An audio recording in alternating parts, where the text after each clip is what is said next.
If you would have told me that a mystical dragon came out of the sky, picked Morgan up, and carried him home, that would be more believable than the entire book itself. To me, it wasn't a good book. Somehow he made like 9 freaking other books based on this series. You know, hey, whatever, more power to you.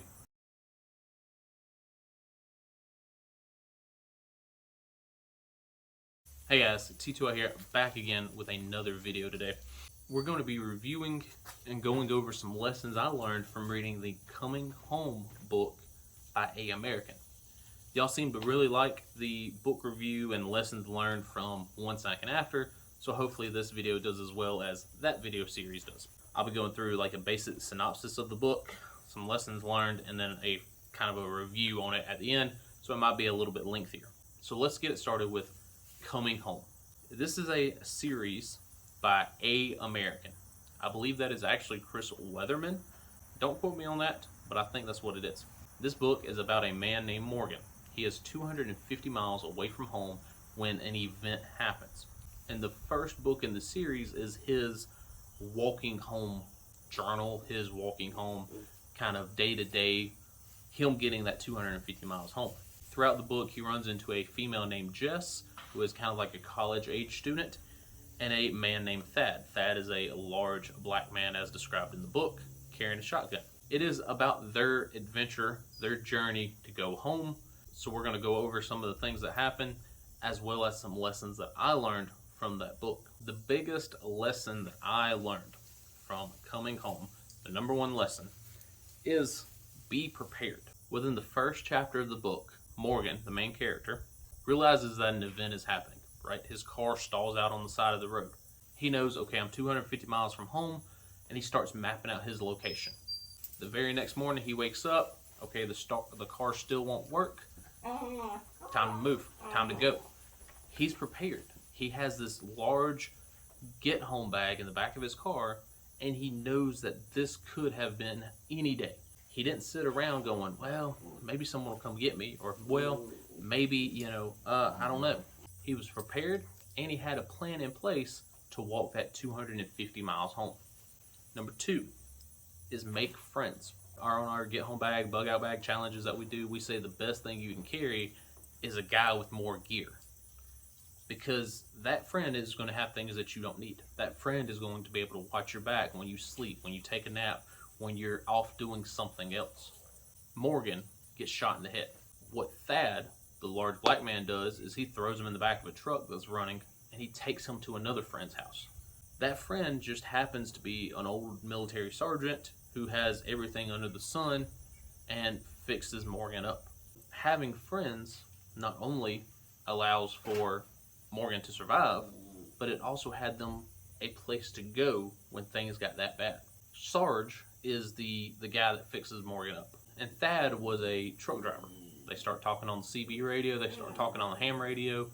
Sarge is already into the preparedness world, the preparedness mindset, and when Thad kind of joins him, I suppose you would call it, it gets Thad into that approach. So he makes a get home bag. He starts thinking of ways to start stocking up food, stocking up water, of things to have, because he is an over-the-road truck driver. What can I have on me to make it home? And so that friendship helps Thad out in his life, but then when he needs it the most, it helps Morgan out. Strangers become friends. He meets Jess while walking down the highway. He meets Thad while walking down the highway. These are strangers. They strike up friendships, and that friendship, again, helps them get home. All 3 of them make it home in one piece due to that friendship that they made on the side of the road. Number 3 is practice with your gear. Actually get out and actually test it. Obviously, you ain't gotta walk 250 miles home, but if you did the Titan 10-mile challenge, you would know, okay, I can survive without this, or maybe I want to add up on this. Obviously, he hasn't done that. Go up here to the search bar and type in bug out loadouts, and you will find packs that are 70, 80, 90 pounds. And there's a ton of people out here who say, I can ruck with it. I can put it on my back and march on down the highway. But have you ever done it? Have you ever tried it? No. We on this channel, we pride ourselves of being one of the only channels that can say, yes, we have, This is what we've learned, and this is the changes that we've made. I said that Morgan had a get home bag. When I think get home bag, I think, maybe a little 2-day pack. No. We're talking like a massive, almost 80-liter inch bag. The first thing he does whenever he realizes, oh crap, my car's not starting, this is an event, it's go time, is he goes through his bag. He goes through and makes sure that he has everything that he needs. But on top of that, he goes through his vehicle. He's got some sort of vehicle survival kit, and he goes in and starts pulling things out of his kit and putting them into his bag, adding more weight, adding pounds. That's all he's doing. Some of the stuff, yeah, it comes in handy, but other things, it's just extra weight that he never used. If you hiked 10 miles with your pack, you would not have an 80-pound pack. I know, because I've done it. It sucks. So my pack is the minimalist it can get while keeping me warm, keeping me dry, keeping me safe. That way when I do need to add extra things for my vehicle or extra armament or whatever, it's not an 80-pound pack. This man, Morgan, obviously has never done ruck marches with his bag. One of the first things he says when he puts it on is, oh crap, this thing's heavy. It's gonna kill me. Yeah, no kidding. You're walking around with a friggin' turtle shell on your back that's almost 100 pounds. Yeah, obviously you have crap in there that you don't need. To go along with, actually testing your gear is don't overpack. But throughout the entire book, Morgan, the main character, has like 6 liters of water on him all the time.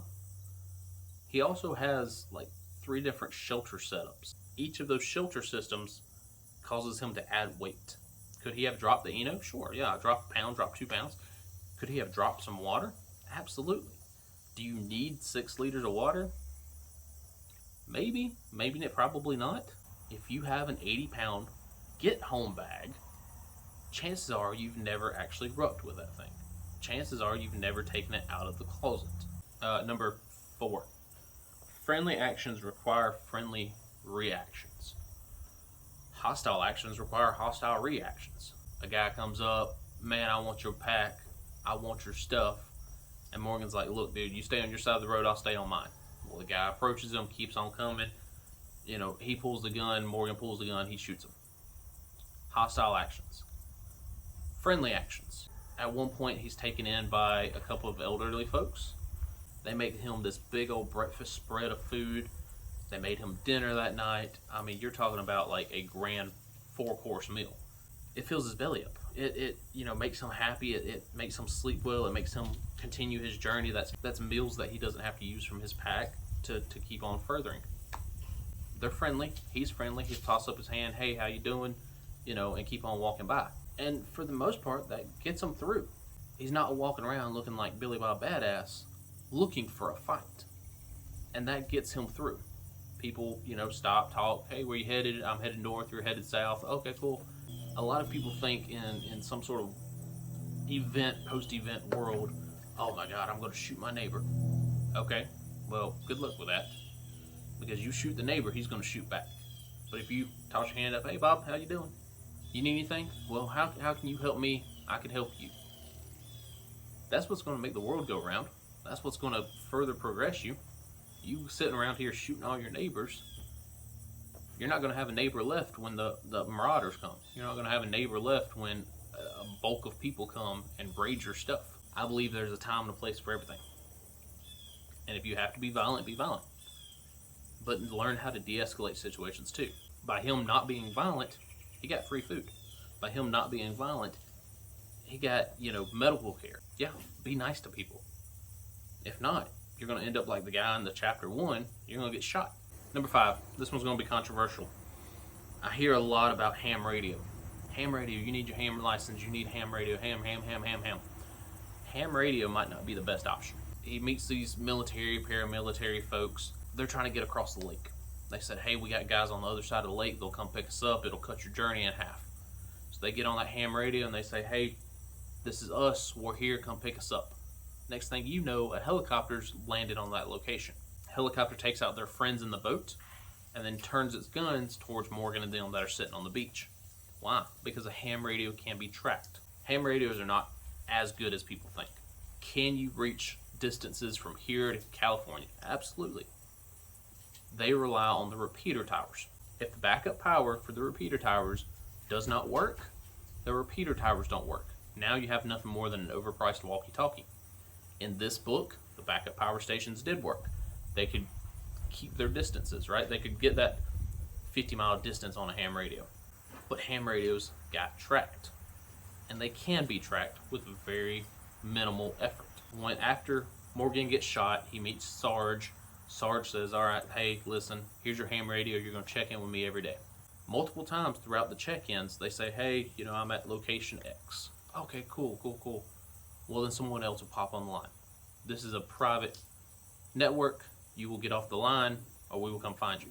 Like I said, the helicopter takes out Morgan's new friends and almost takes out Morgan. The book almost ended with him getting taken out by a freaking helicopter because he used a ham radio. Am I saying that a walkie-talkie might be your better option? In some cases, yeah. Fight me on it. I don't care. Whatever organization is still up will probably track you. And in this book, they did. So those are the 5 lessons learned from Going Home, the first book in the series.